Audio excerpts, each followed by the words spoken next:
मिथुन लगन और मंगल देव षष्ठम स्थान याति छठे स्थान में।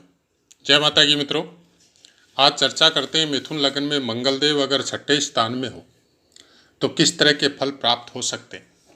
पुस्तकों के अनुसार लक्ष्मीवान विख्यात शत्रुओं को जीतने वाला राजा के समान बहुत कुछ छठे स्थान के विषय में लिखा जाता है। उसका एक कारण और भी है कि छठे स्थान में कारक होते हैं मंगल देव, और छठा स्थान बोला जाता है रोग ऋण शत्रु। अब कौन से शत्रु होंगे आपके, किस तरह के शत्रु होंगे, वो मंगल देव डिसाइड नहीं करेगा। मंगल देव केवल उन शत्रुओं का दमन करेगा। डिसाइड करेंगे बाकी ग्रह, खासकर लग्नेश या आपके शुक्रदेव, जिनको द्वादश स्थान का स्वामित्व प्राप्त है। कैसा ही होगा, चलिए आगे बढ़ते हैं। मंगल देव यहाँ पे बैठ के कोई शक नहीं है मिथुन लग्न वालों के लिए कि अपने ही स्थान में बैठते हैं, वृश्चिक राशि में बैठते हैं, तो वृश्चिक राशि का अपना एक महत्व है। छठे स्थान के कारकत्व बहुत है, लेकिन प्रत्यक्ष में यही बोला जाता है कि छठे स्थान से आप अपने शत्रुओं को जान सकते हैं, अपने रोगों को जान सकते हैं, अपने ऋण को जान सकते हैं। अब ऋण एक कारकत्व है, मतलब जो ज्योतिष के अनुसार समझा जाता है।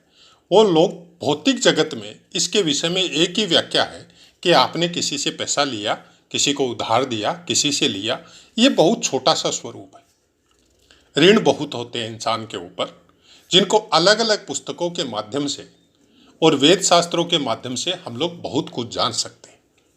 मंगल देव का कारकत्व आप सबको पता है, वो ऊर्जा, जिस ऊर्जा की वजह से आप जो काम करते हैं, वो काम को करने के लिए एक बार आपके दिमाग में एक तरंग उठेगी और उस काम को करने के बाद में सोचेंगे कि हमने अच्छा किया या बुरा किया।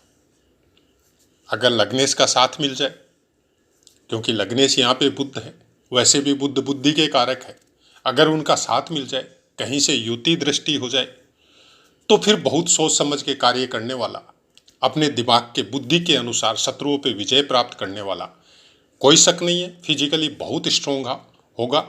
और शत्रु भी होंगे, क्योंकि शत्रुओं का दमन तभी होता है इंसान से, जब तक शत्रु नहीं होंगे तब तक दमन किसका करेगा। अब शत्रु बाह्य जगत में हो सकते हैं, भीतर के जगत में हो सकते हैं। भीतर के जगत में मतलब ज्योतिष केवल बाहरी आवरण को समझने के लिए नहीं है। हम बार बार बहुत से पाठों में ये बोल चुके हैं कि जितने ग्रह नक्षत्र है ब्रह्मांड में, उतने के उतने आपके शरीर के अंदर भीतर के संसार में है। जैसा पिंड, जैसा ब्रह्मांड है, वैसा आपका मस्तिष्क है।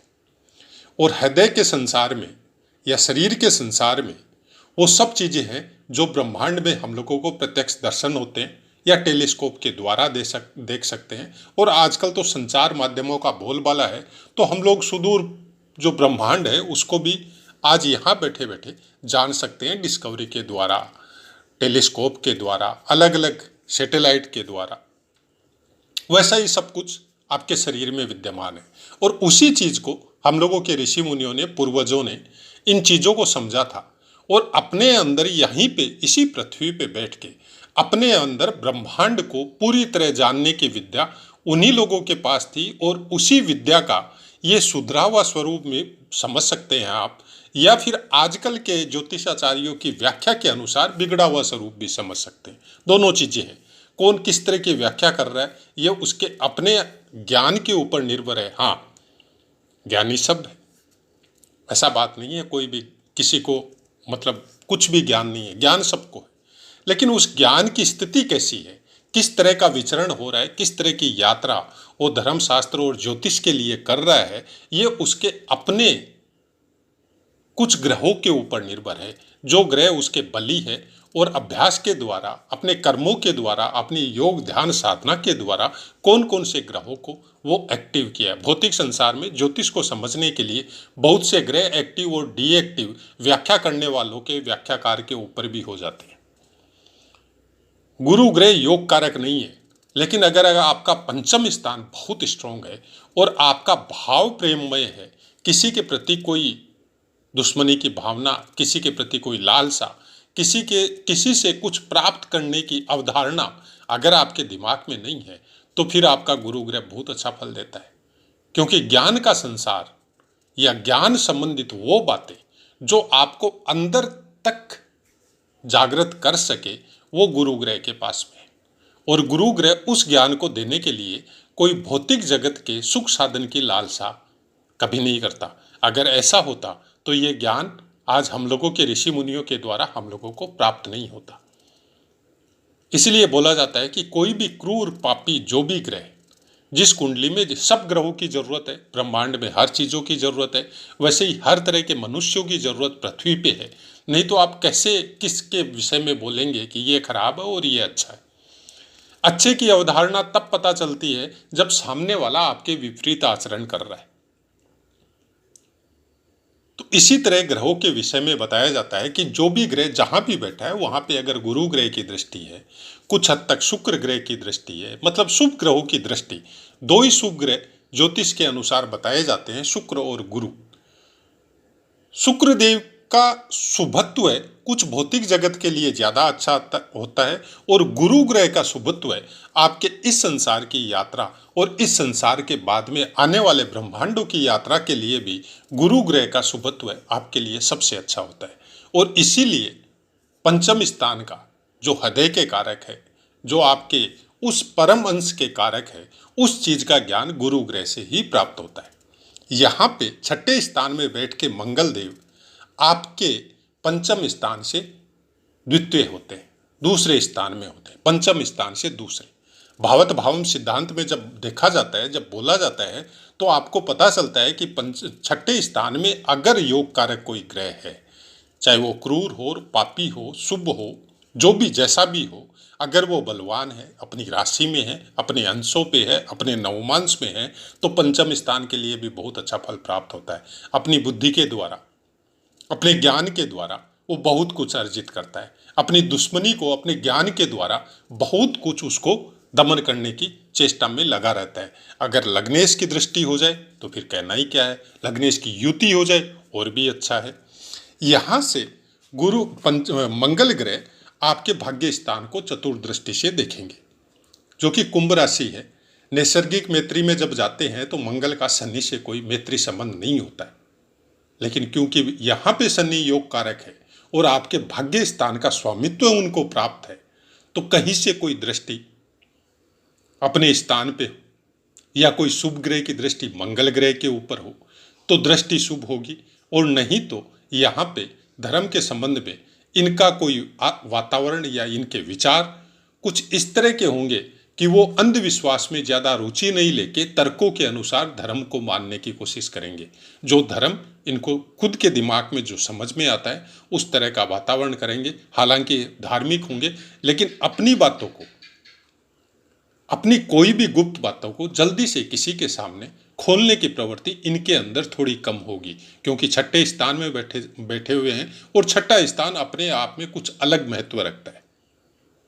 ये दुश्मनी को भी कभी जग जाहिर नहीं करेंगे, किसी के साथ कुछ गलत कर रहे हैं उसको भी नहीं बताएंगे, अपना काम पूरी वेल प्लानिंग के साथ ये करेंगे और उससे ये अच्छा फायदा भी उठाएंगे, क्योंकि लाभ स्थान का स्वामित्व भी इनको प्राप्त है मिथुन लग्न में। यहां से द्वादश स्थान को देखेंगे,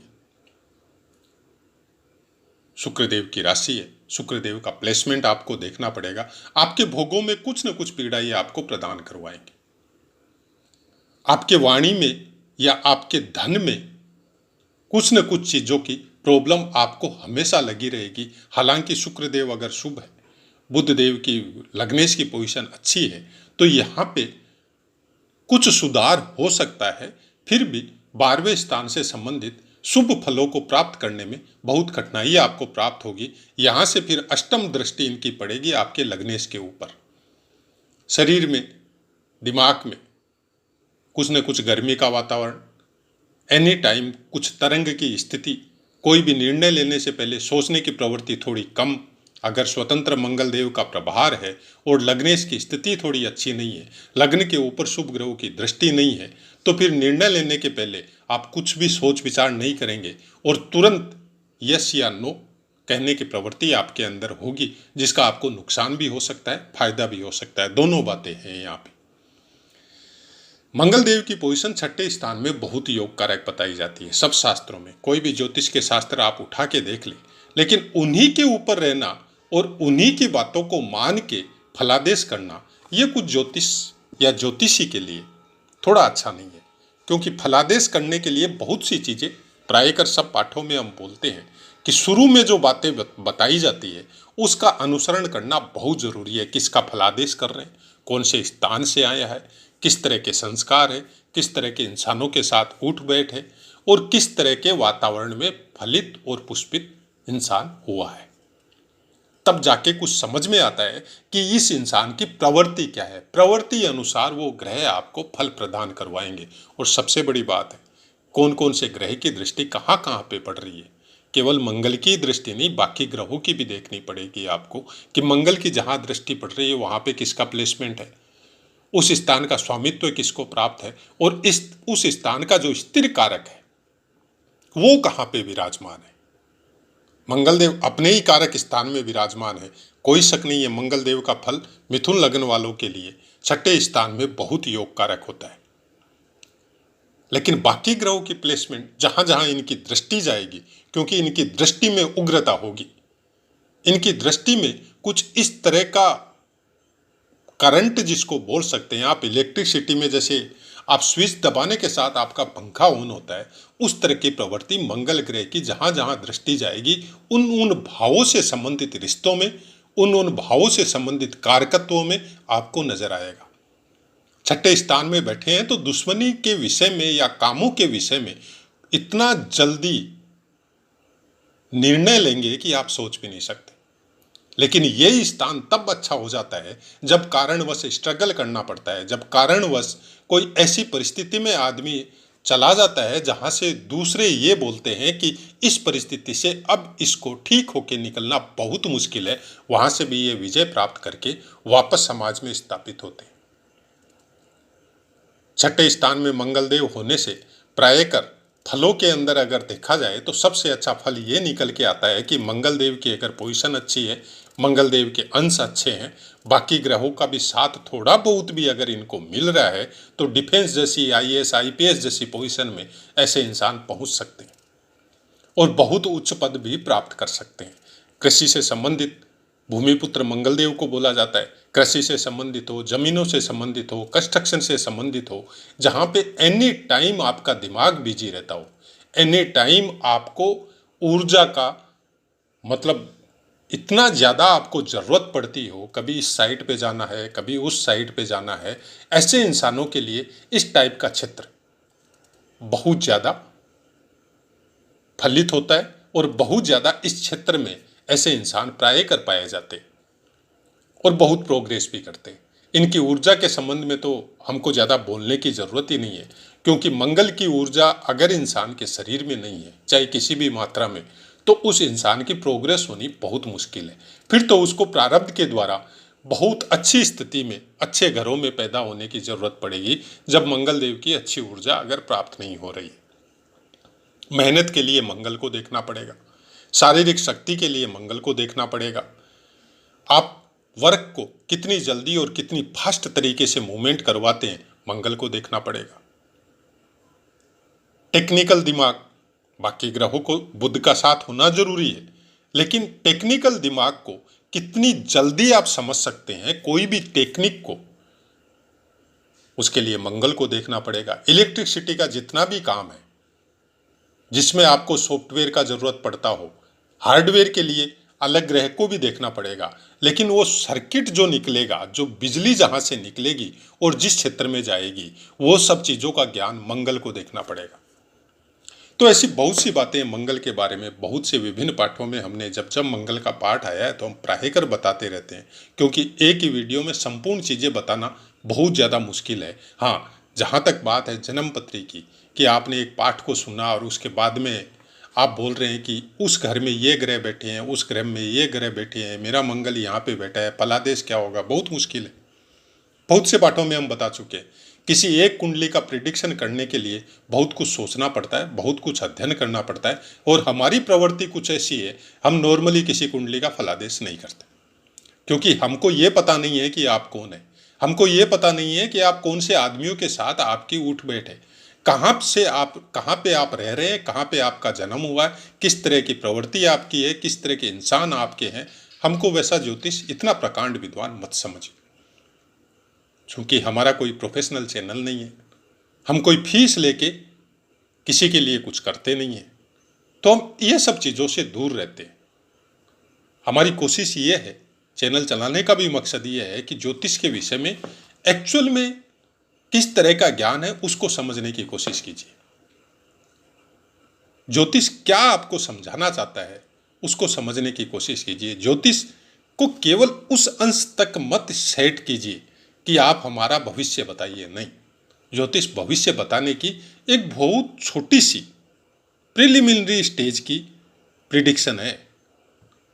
ज्योतिष उससे बहुत दूर तक की यात्रा है जो आपके जीवन को कहां से कहां पहुंचा सकती है। अगर ज्योतिष और ग्रह के विषय में, अगर भावों के विषय में आप पूरी तरह बिना भ्रमित हुए सही से अगर ज्ञान प्राप्त कर रहे हैं तो आपको भविष्य जानने की उत्कंठा नहीं रहेगी।